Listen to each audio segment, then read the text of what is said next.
They have killed 3 persons in a house. That was the starting of the massacre. Yes. So as that happens, then we are afraid. And that was at my own personal area. There were 4 in numbers, and they are Fulanis. I saw them closely. I did not know what makes that I was escaped in the incidents. My family members affected, they are 5 in numbers. My wife, brother, and 4 children. Yes, all killed in the market side. Fulani heardsmen came in around the Yelwata East, started firing gunshots. They fired for almost 5 hours. They met a stiff resistance here from the police. Immediately when they met the resistance, they moved towards Yelwata Market, Yelwata New Market. There they slaughtered more than 100 persons. The incidents lasted for more than 5 hours. They burnt some of our community members in stores there. There are some stores that are housing more than 50 persons. All were burnt down. People slaughtered there, others burnt to ashes. That was exactly what happened.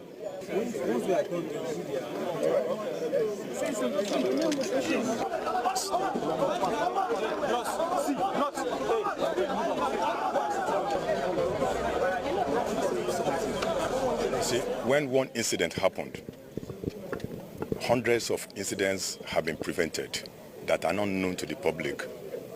So that this happened does not mean that we have not been deploying. We have actually been deploying. We've been working together with the military and with other security agencies to ensure that this reign of impunity of these criminal elements ends, and we are committed to this. This attack on the peaceful Yelewata community is one attack too many. It is not just an attack on the people of Benue State. It's an attack on the entire nation, and we are not going to accept it. The people of this community are not alone. We are with them. The entire Nigerian communities are with them. A day will come when these bandits will come to operate as they used to, and they will never return. That day is drawing nearer. I can assure you that we are committed to fight this battle and win this war. My appeal to the community is to cooperate with us. They know their environment more than anyone else. They should give us information. They know the strangers. They can recognize strange movements. They can see the signs that warns that there is an impending danger. They should please give information to us. And I want to assure them that any information given to our commanders on ground will be treated with utmost confidentiality. To come here and see the communities, to also commiserate with His Excellency, the Governor of Benue State, and the good people of Benue State. Like the IGP mentioned, this is one too many killings. We're tired of innocent souls being killed, and we're here to ensure that we address such. From now, I'll be going to see my commanders, and we have to change our strategy. We're going to look inward and see how we can address it. But like we mentioned, we cannot do it alone without the community, without the state. We need everybody to be part of it. We understand that even before now, we used to have, even within us, people that compromise and give information. Because going around, you see the way some of the burnings were made, they were targeted, and which means they had insiders. And so I've discussed with the communities, the traditional rulers, with the clergy, for us to work united. There have been some issues on trust, and that we're going to address. For us, like I said, we want this to be the last one that will happen. We're going to go all out to ensure that we address it. We have put in measures in other places, and it has worked. Here is not going to be different. I want to assure Nigerians that not only Benue State, all over the country, we are determined based on the mandate of Mr. President to ensure that we restore peace and tranquility within our country.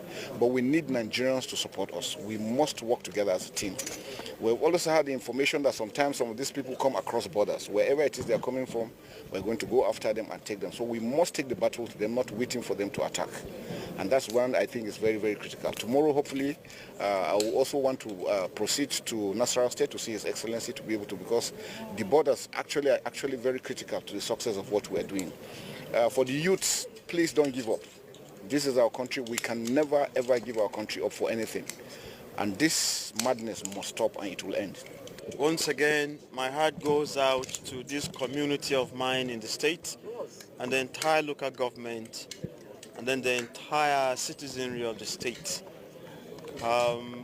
This is a killings uncalled for. Whatever thing it is, it's quite unfortunate that this kind of a carnage, this kind of killings, persists. The presence of the Chief of Staff, Chief of Defense Staff, and the IGP mean quite much to me, and definitely the people as well. The moment they heard of this, they called from Abuja same day, and they had condoled with us. The president himself is quite touched. Again, the presence of the two here this afternoon, it's quite reassuring to our people. As the community elders and the traditional rulers were giving a positive nod for their very prompt response,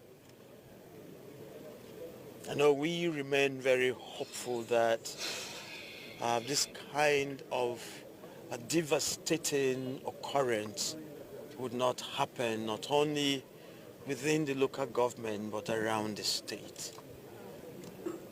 We've gained their own assurances of the support.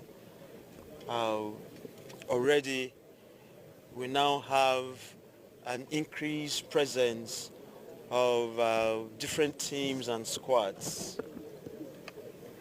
That is going to create a huge difference. They've been to the sites, we've all been there, we've seen how inhuman it is. Each person